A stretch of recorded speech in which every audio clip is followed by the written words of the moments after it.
السلام علیکم حضور. وعلیکم السلام. رضوانہ حمید ہے. میرے ابو کا نام حمید احمد ہے اور میری امی کا نام فمیدہ حمید ہے اور میں بروکنگ جماعت سے ہوں. میرا پہلا سوال یہ ہے، اللہ تعالیٰ رؤوف بھی ہے اور رحیم بھی ہے، دونوں الفاظ کا فرق کس طرح کر سکتے ہیں کیونکہ دونوں کے معنی ایک ہی ہیں؟ فرق ہے. رافت اور رحیمیت کے متعلق جو میں نے خطبے دیے ہیں ان میں ان دونوں باتوں کو فرق بھی ظاہر کیا ہے. رؤوف کہتے ہیں بہت زیادہ مہربان اور نرمی کرنے والا، اور رحیمیت کا مطلب اور ہے.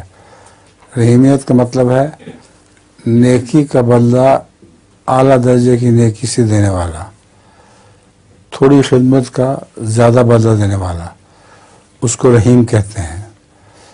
مثلا تم نوکر کو اس سے کام لو اور اس کی محنت سے زیادہ پھل دو تو تم رحیم ہوگی.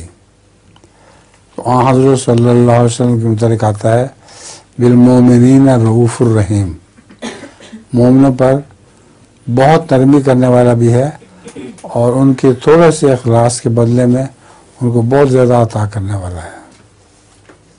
ٹھیک ہے. جزاک اللہ.